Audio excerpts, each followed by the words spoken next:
Nah, dokter ini ngomong-ngomong soal filler, sebelum filler trending, sepertinya ada yang lebih tren yaitu suntik silikon. Nah, itu apakah sama konsepnya dengan menyuntikkan silikon ke seluruh tubuh yang bisa jalan-jalan ke seluruh tubuh dan ujungnya berbahaya atau Ya, gimana, dokter? silikon udah nggak boleh lagi. Dokter nggak ada yang pakai silikon.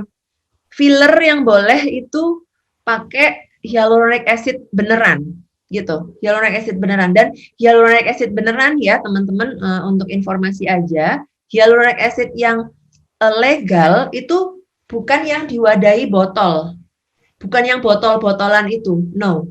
Hyaluronic acid yang untuk wajah yang legal digunakan itu bentuknya sudah dalam alat suntik, sudah dalam syring, steril. 1 cc, 1 cc, 1 cc. Bukan yang dari botol, literan atau botol yang 500 cc, no. Kita nggak pernah tahu itu apa. Jangan-jangan silikon cair, hati-hati. Semua dokter spesialis kulit atau dokter estetik atau dokter bedah plastik yang menggunakan hyaluronic acid untuk injeksi di wajah itu bentuk hyaluronic acidnya dalam bentuk syring. Sudah paten tuh per 1 cc kemasannya. Bukan yang diambil disedot dari dalam botol gitu ya, diambil 1 cc, diambil berapa cc. No, bukan yang kayak gitu. Jadi dalam kemasan steril 1 cc, 1 cc, 1 cc. Kalau butuh 5 cc ya ambil 5 kemasan. Kalau butuh 3 ambil 3 kemasan. Gitu. Bukan nyedoti dari botol. Oke, berarti diperhatikan juga ya kemasannya karena banyak yang mungkin sebenarnya bukan hyaluronic acid atau Iya. yang kemasannya tidak seharusnya seperti itu ya. Iya, Nah, dokter betul. ini ada pertanyaan dari Delta Gonzales. Kalau dilihat entah itu implan atau filler, ternyata memang bahaya buat kesehatan payudara. Nah, ada nggak sih prosedur yang semacamnya tapi lebih aman? Kan kita pengennya yang serba instan. Ayamnya tadi yang ini ya, implan tadi ya dokter. Mhm. Kalau yang non prosedural nggak ada ya. Implan Oke, aman kok, implan tuh aman. implan aman. Asal Nah, dikerjakan dokter spesialis bedah plastik gitu. Kalau dikerjain sama saya nggak aman, saya nggak bisa, saya nggak bisa gitu. Dokter saya, tapi bukan kompetensi saya, jadi saya nggak boleh juga ngerjain itu. Kalau misalnya saya nekat nih, oh mm-mm. kerjain aja dah, paling cuman kayak gitu doang, saya bisa dituntut karena saya malpraktek, saya menyalahi kompetensi saya, nggak boleh gitu. Oke. Nah, Mhm. kisaran implan ini berapa ya dokter harganya? Kalau Mhm. boleh bocoran sedikit.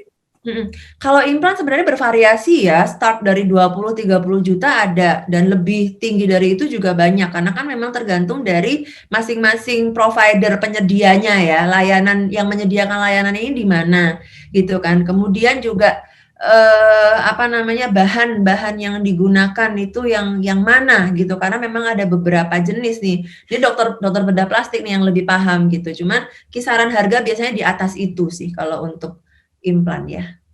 Oke, nah ini ada pertanyaan dari Nafis Hakim. Dok, nanya, tadi dokter bilang kalau membesarkan payudara bisa diisi dengan lemak dari bagian tubuh lain. Ya, ya. Apakah kandungan di dalam lemak itu tidak membahayakan? Tidak, karena kan berasal dari tubuh kita sendiri. Contoh saya nih, saya dulu pengen gedein deh payudara Mm-mm. gitu. Ambil aja dari paha atau perut nih dok, lemaknya banyak. Oke, dokter bedah plastik saya akan ngambil. Terus lemak dari perut atau dari paha saya akan dipindahin ke payudara. Itu aman. Karena apa? Lemak-lemak saya sendiri cuma dipindah lokasinya doang. Tidak akan mungkin ada reaksi penolakan gitu. Oke, nah tindakan ini berarti apakah prosedurnya dilakukan satu kali operasi atau bagaimana dokter untuk fat Mhm. transfer ini?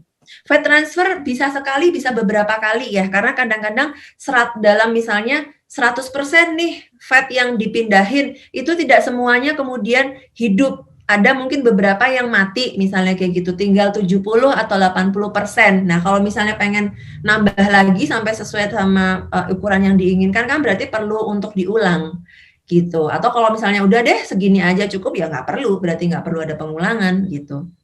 Oke, nah kalau misalnya bedanya implan dan fat transfer ini untuk masalah biaya relatif lebih tinggi yang mana ya dokter?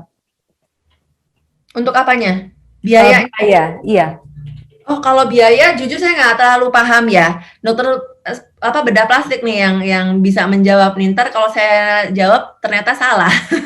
Oke. Bisa ditanyakan konsultasi langsung ke dokter bedah plastik sih biasanya. Kan kalau konsul nggak apa-apa, nggak langsung hari itu juga langsung tindakan kan, gitu. Konsul Iya, dulu, benar. mainnya dulu nggak masalah sih. Terima kasih sudah nonton. Jangan lupa like, subscribe, dan share ya.